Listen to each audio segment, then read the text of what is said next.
In this video, we're going to see how to approximate the values of definite integrals using rectangles. So, basically the idea for this, using rectangular approximations, is to try to somehow fill the space with rectangles. If I have a left rectangle approximation, basically the height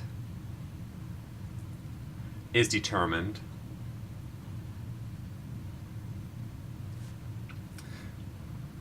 on the left, and this one is determined on the right, and this one on the midpoint.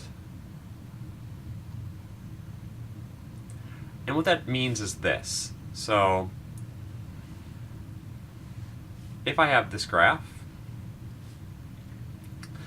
and I'm going to try to find the integral from here to here, if I'm going to split into, let's say, 4 intervals, if I wanted to use a left rectangle, that means that the first rectangle going from here to here, I would index this height on the left. Notice I'm doing the second rectangle from here to here and going up to the curve on the left side of each rectangle. So this is a left rectangle approximation.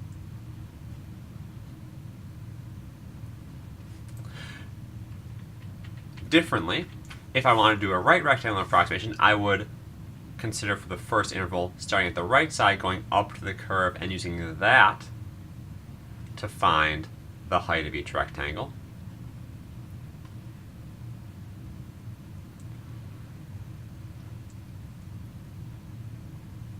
And so you could see in those, the first one was far too short, far too small. This one is far too large. I have all these extra areas. They're not triangles, but they're sort of triangle shaped with one curved side. Midpoint tries to alleviate that by going to the midpoint between the ends of the subinterval and using that as the height of each rectangle. And so you notice in this case, in general, that'll be more likely to cause some over and some undercounted area for each rectangle, and try to avoid getting always too big or always too small. So that's a midpoint right there. All right. Another thing to point out, if we're always increasing and it's a left rectangle like this was, notice all the rectangles were under the curve, so that's going to mean that this will be an underestimate. And other way, if it's decreasing, overestimate. On the exact opposite, for right rectangles, if the function is always increasing, like this was, the right rectangles are always going to then land above the curve, which means that my approximate area from the rectangles will be too large. This will be an overestimate. So let's just jump right in and see a couple of problems. So I'm going to first show how I like to do this without having to actually graph it, but then I will wrap up each one by showing what the graph would look like so we can see this. So what I do is this. I look and see, okay, the interval goes from 0 to 10. I want to use left rectangles and 5 equal subintervals. So the whole interval is from 10 to 0, so 10 units long. I'm going to split it into 5 pieces. That means that my change in x for each subinterval is going to be 2. Each rectangle is 2 wide. So let me put that up here. So we have 0, we have 10, and I'm going to split 2, 4, 6, 8. So each of them being 2 wide. Okay, the next thing I need to do is figure out what the heights are going to be, and here's how I do this. I list the x values, so starting at 0 and going all the way up to 10, so I have these changing by 2, so 0, 2, 4, 6, 8, 10. And looking at this, I see that the first rectangle goes from 0 to 2, and if I'm using a left rectangle, I'm going to consider what happens at 0. The second one goes from 2 to 4. If I'm doing left rectangle, I consider what's on the left side, 2. Third one's from 4 to 6, consider what's on the left side, 4. Fourth one is from 6 to 8, consider what's on the left side, 6. And last one goes from 8 to 10, and I'm doing a left rectangle. So I'm going to use these x values to find the heights. And when I put 0 into x squared, 0 squared is 0. When I put 2 into x squared, 2 squared is 4. 4 squared is 16. 6 squared is 36. And 8 squared is 64. And that shouldn't be a big surprise. I have 0, 0, 2, 4, 4, 16, 6, 36, 8, 64, and 10, 100. And I'm using these 5 to give me my 5 rectangles. So this here tells me the height of my first rectangle is going to be 0. If I go up on left, I have no height. Second rectangle is going to have a height of 4. Third is going to have a height of 16.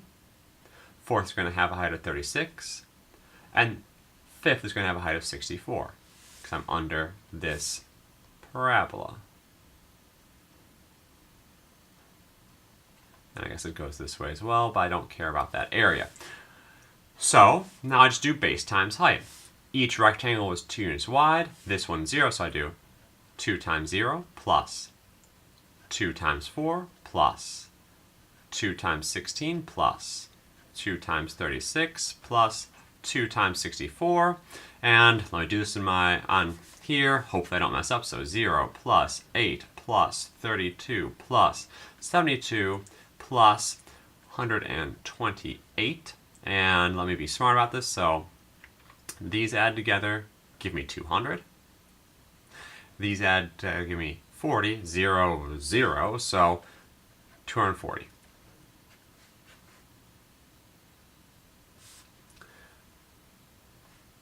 Now, this will likely show up something like this either with a rectangle or tomorrow's video trapezoid on the AP test. And they oftentimes show up like this on one of the free responses. And so in this case, I'm going to try to evaluate this using a right Riemann sum with the 3 subintervals indicated below. And here's the idea. So I'll graph it, t and v of t. And I have information about what happens at 2, 6, 8, and 9. And if I plot these points, I'm at this point 2, 1, 6, 5, 8, 4, and 9, negative 2. And here's the idea. The first rectangle goes from 2 to 6, and I'm using the right side, so the height will be 5. So from 2 to 6, the width is 4, and the height is 5. The next rectangle, so I guess I should draw that before I go on, so that one looked like this. The next rectangle goes from 6 to 8, that means the width is 2, and the height is obtained from the right side, so 2 times 4. So I have this 2 by 4 rectangle here.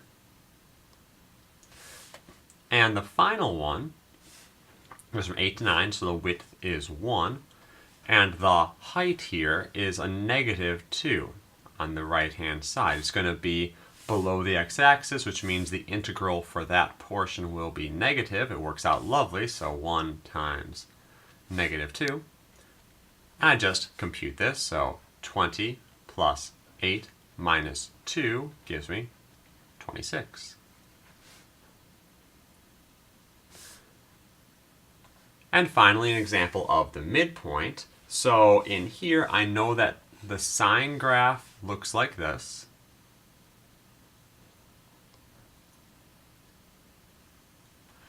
I'm trying to consider it from pi to 2 pi.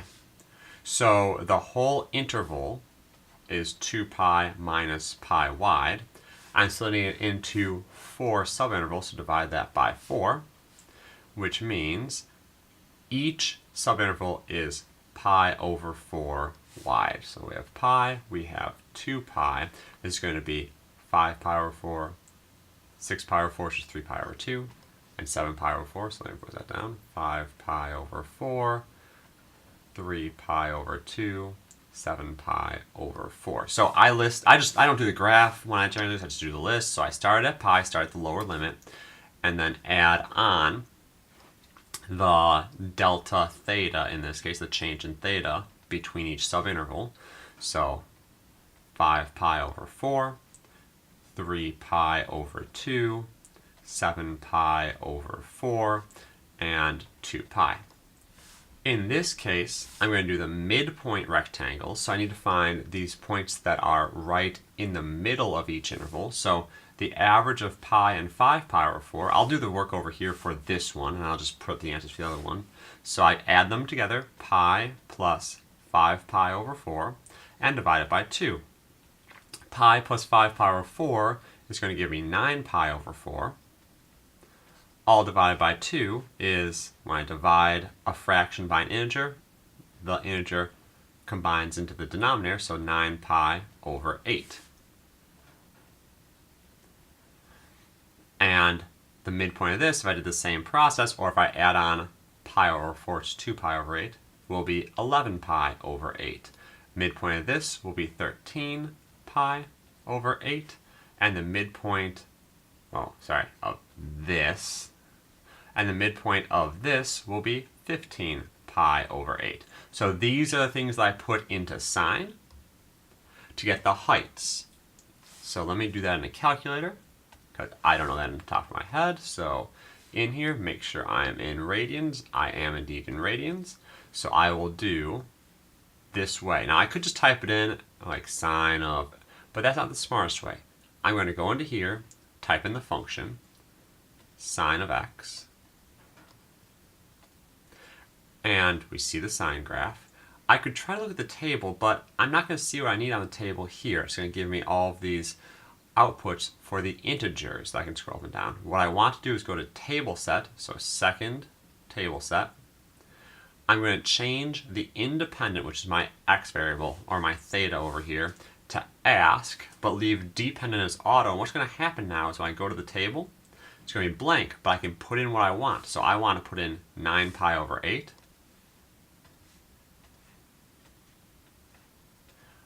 I want to put in 11 pi over 8. I want to put in 13 pi over 8. And I want to put in 15 pi over 8.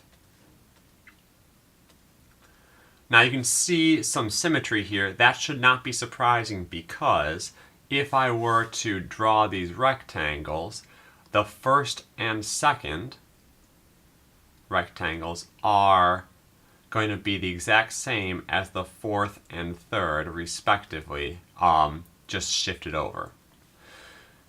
So let me transfer over those values. We had negative 0.3827.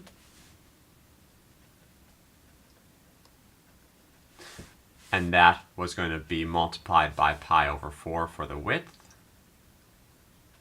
Plus, we had negative 0.9239 multiplied by pi over 4 for the width. And I do it 2 more times for these last 2 rectangles, plus negative 0.9239 times pi over 4, plus negative 0.9239 times pi over 4. And I'll do this in the calculator. So I'm going to do, and I could be smart about this and multiply by 2 or do a few other things, but I'll do it this way. So negative 0.3827 times pi over 4 plus negative 0.9239 times pi over 4 plus negative 0.9239 times pi over 4 plus negative 0.3827 times pi over 4. Now I double check to make sure I wrote this incorrectly. Negative 3827 times pi over 4, negative 9239. Looks good to me. And in here, something went terribly wrong. Where? Ah, right here. That should be a plus. Let me fix that. I knew something had to have gone terribly wrong because the actual area is going to be negative 2, or the actual integral is going to be negative 2, and they better be close. So the approximate, negative 2.052.